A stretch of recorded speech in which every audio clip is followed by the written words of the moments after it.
HM साहब, एक tractor trolley mafia जो खनन करते हैं, उन्होंने आपके ऊपर गाड़ी चढ़ाने का प्रयास किया। क्या मामला था और क्या कार्रवाई करने का आप वहाँ गए? नहीं, एक्चुअली ऐसा था, कल हम लोग नॉर्मल राउंड पे निकलते हैं, तो कल ये था कि हमारी सेक्टर मजिस्ट्रेट के रूप में, जोनल मजिस्ट्रेट्स के रूप में ड्यूटीज़ लगी हुई थी, तो रिठौरा साइड जाना हुआ। तो रास्ते में एक जेसीबी खनन कर रही थी, मिट्टी निकाल रही थी, वो बालू नहीं थी, उस मिट्टी को वो एक ट्रॉली में भर रही थी। तो क्योंकि हम लोग उस रास्ते से निकल रहे थे, तो हम इस तरह से नॉर्मल अपना रूटीन में चेकिंग का कार्यक्रम चलाते रहते हैं। मैंने उसको हाथ दिया, हाथ दे के, वो तो ट्रैक्टर वाला है, वो वहाँ से उसने ट्रॉली को आगे बढ़ा लिया, काफ़ी दूर तक वो उसको ले गया, हम उसके पीछे रहे। थोड़ी दूर आगे जाके उसने उस ट्रॉली को उसने रोक लिया। तो जो अर्दली है वो उतर के सबसे पहले वहाँ गए, और जैसे ही उन्होंने उनसे पूछा कि भाई आप कहाँ खनन कर रहे हैं, कैसे कर रहे हैं, एक बार आके बताएं, तो वो वहाँ से भाग निकले। तो फिर हम उसके पीछे पीछे गए काफ़ी दूर तक, और एक गांव है रजपुरा माफ़ी, उस गांव में हमने उसको पकड़ लिया और हमने उससे कहा कि भाई आप अपने ट्रैक्टर के, जिस ट्रैक्टर से आप खनन कर रहे हैं, इसके कागज़ दिखाइए, और आप मिट्टी कहाँ से उठा के कहाँ डाल रहे हैं इसके बारे में बताइए। तो उसके पास ना तो कोई कागज़ थे, ना ट्रैक्टर के कागज़ थे, ना उस मिट्टी के कागज़ थे, और वो बार बार अपना बयान बदल रहा था कि मैं इसे घर पर डाल रहा हूँ, मैं इसको कहीं इधर डाल रहा हूँ, ऐसे करके वो बार बार टालने की कोशिश कर रहा था।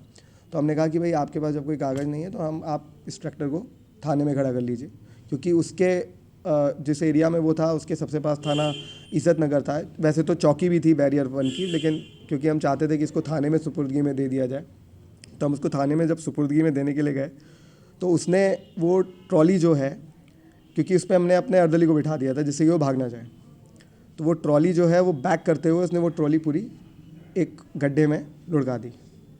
तो हमारे अर्दली को उसमें काफ़ी चोट लगते लगते बची, वो ठीक है, उनको कोई ऐसी चोट नहीं है, और उन्होंने भागने का प्रयास किया। खैर, जो हमारे गार्ड थे उन्होंने उसको पकड़ लिया, और ट्रैक्टर ट्रॉली को हम वहीं उस गांव में छोड़ के उस व्यक्ति को हम अपने थाने में लाके थाना इज्जत नगर की सुपुर्दगी में दे दिया।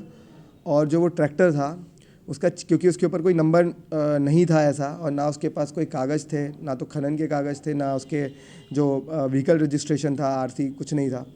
तो उस ट्रैक्टर की हमने चेसिस नंबर नोट करके हमने उसे एडीएम एफआर साहब के लिए जो भी जुर्माने की आगे की कार्रवाई है उसके लिए भेज दिया है। तो ये पूरा घटनाक्रम था वहाँ का। जी, देखिए, खनन जो होता है वो दो चीज़ों का मेन तरीके से हम मान सकते हैं कि खनन किया जाता है। एक तो मिट्टी का और एक रेत का। मिट्टी का खनन जो है वो आप कमर्शियल पर्पस से कर सकते हैं, और रेजिडेंशियल या फिर अपने प्लॉट के भराव के लिए, अपने घर के भराव के लिए भी कर सकते हैं। अगर आप 33 ट्रॉली यानी कि 99 घन मीटर तक या फिर 100 घन मीटर अगर हम उसका लेवल मांगे, तो वहाँ तक अगर आप मिट्टी निकालते हैं, तो उसमें केवल आपको एक ऑनलाइन रजिस्ट्रेशन कराना है, और ऑनलाइन रजिस्ट्रेशन करा के आप उस सहमति के आधार पर उस घाटे से मिट्टी लगा के वहाँ डाल सकते हैं। पर यदि आप किसी भट्टे पे मिट्टी डाल रहे हैं, तो उसके लिए आपको प्रॉपर रॉयल्टी, उसकी हमारा जो खान अनुभाग है उसमें जमा करके तब आप उसका खनन कर सकते हैं। तो इस तरीके की जो भी शिकायतें बिना रॉयल्टी के जहां मिट्टी निकाल के और भट्टों पे भेजी जा रही है, उस पर जुर्माने की कार्रवाई है, और हम लगातार उसमें चेकिंग का अभियान भी चला रहे हैं। जो हमारे क्षेत्रीय लेखपाल हैं वो भी इसमें काफ़ी एक्टिव भूमिका में है, वो भी हमें बार बार इसकी सूचनाएं देते रहते हैं कि किन किन भट्टों ने रॉयल्टी जमा की है और किन किन ने नहीं की है। हम उनका निरंतर चेकिंग अभियान चलाते हैं। जहाँ तक बात आती है रेत का, यदि वो किसी वैलिड पट्टे धारक से रेत को खरीद के और फिर उसको कहीं ट्रांसपोर्ट कर रहा है, तो वो तो खैर लीगल है, पर यदि वो नदी से सीधा रेत निकाल कर जा रहा है, तो वो अवैध खनन की श्रेणी में आता है। उस पर भी जुर्माने की और जेल भेजने की कार्रवाई है।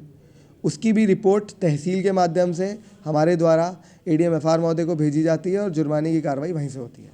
तो लगातार अभियान उसमें चल रहा है और आगे भी चलता रहेगा। हाल ही में आपने देखा होगा इज्जत नगर में काफी बवाल भी हुआ था खनन को लेकर। जी, एक पार्षद ने भी शिकायत की। जी, जी।